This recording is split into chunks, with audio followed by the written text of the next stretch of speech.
I'm exactly where I'm supposed to be. Watch me grow, live strawberry seed. Was within me all along. Just needed space to sing my song. It'll all work out. Just trust the process. Hello, everyone, and hello, my play therapy parents. Today I'd like to talk about a topic that's a bit more abstract, a bit harder to give examples or define, but that I think is really important. Let me minimize this screen. Okay, so today I'd like to talk about what I like to call the art of allowing.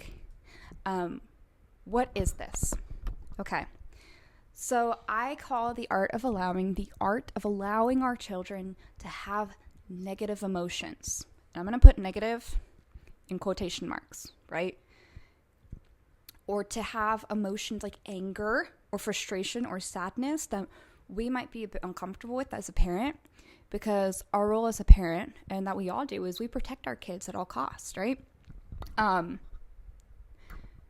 So it is the art form of allowing our kids to feel those emotions so that we are not indirectly communicating the message that there are good emotions and there are bad emotions. Sometimes we do this not on purpose, right? Some examples would be, a kid is very frustrated about maybe they just can't get their puzzle right. And we say, it's okay, or hey, you really need to calm down. We're trying to directly help them and guide them in that emotional regulation, right? But sometimes, indirectly, we're saying, it's not okay you feel this way right now. So that's an example. And then what can happen sometimes is a child who has gotten that indirect message over and over again, that being angry is bad or frustrated is bad, or that being sad is bad, or even expressing those things is undesirable, they can start having their own perception around anger and sadness and frustration, to where they might feel those things, and then the emotion or the behavior escalates, because then they're panicking that they feel that way, and it feels very out of control, and they don't like feeling that way, and feeling that way is bad, right? So that's kind of what can happen, and that's kind of the danger in it. I also think about my own experience as an adult, right? Sometimes as adults, we feel frustrated, we feel angry, or maybe we feel a little anxious. And I know, speaking only for myself, sometimes I spend a good majority of the time trying to not feel that way, trying to shove it down and turn it off, right?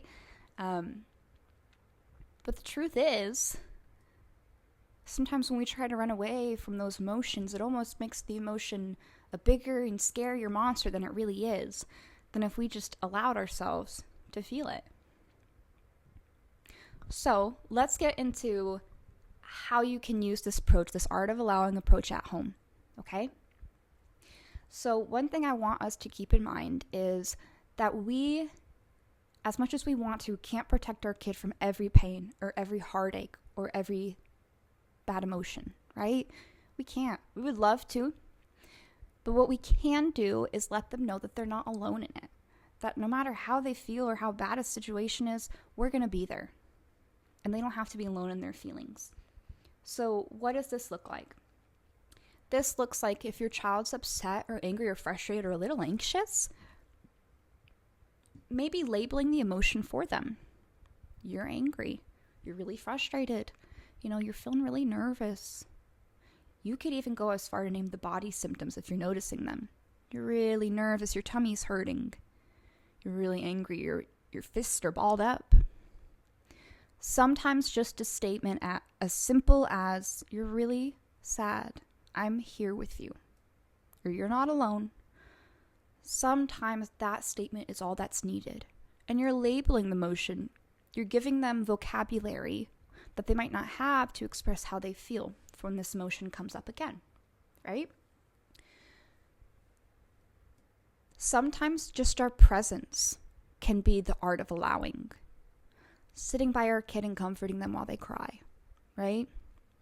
Holding a boundary during a tantrum but being with them. And just occasionally, if you have to say something, say, "You're really mad, I'm here." Right? It also looks like when they're feeling a bit anxious about something, or a bit nervous, or a bit angry or frustrated, and maybe they're telling you about or talking about it, reflecting back to them what you're hearing. Sounds like you're really nervous about that test tomorrow. So little Johnny kicked you on the playground, and that made you furious. You're allowing them the space to feel that emotion.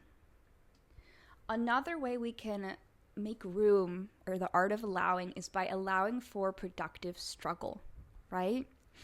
If our kid isn't accomplishing a task right away, or they're having to work really hard at something and it's a bit frustrating, don't jump too soon to fix it for them. Although we want to, let them productively struggle a little bit within reason. Let them struggle to open that container and be like, "Well, that's sure hard for you." Because you know what? When they finally do open that container, there's going to be so much joy and confidence, and you're honoring along the way, "Hey, that was hard for you, and you felt frustrated, you felt a little anxious, but look at you now. You felt those things and you got through it," right? You can endure.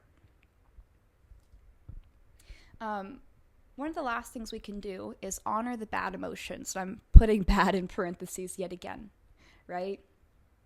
So just being very careful about how we engage with our kids when they're angry or sad, or how we talk about anger and sadness. Just being very careful to honor those feelings and observe them and label them without punishing, right? We can certainly speak to a child's behavior. There are certain behaviors that aren't okay, right? We can't hit people and we can't throw things, but we can be angry. Being angry is okay. It's what we do with that anger. So sending that message to your child that you can be angry, but here are your choices for how you can engage with that anger, right? That's going to hopefully mold their perception around anger and sadness and those negative emotions. So I would also just encourage you as a parent, when your kids are having these big feelings, anger, frustration, sadness, and maybe they have some behaviors, maybe they don't, but maybe they do have behaviors alongside of it that are uncomfortable, just take a look. What's coming up in you? What's your knee-jerk reaction? How are your experiences around anger and sadness influencing the way you engage with your child, right? How are your own self-beliefs influencing the emotions coming up in you? That's really important to be aware of too.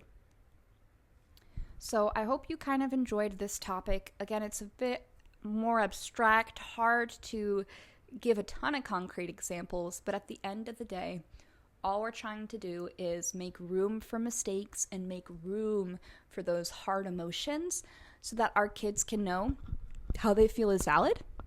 And when things get tough in life, they're going to have the self-confidence to be able to handle it and get through it. Okay, that's all for today. And as always, I'll see you next time.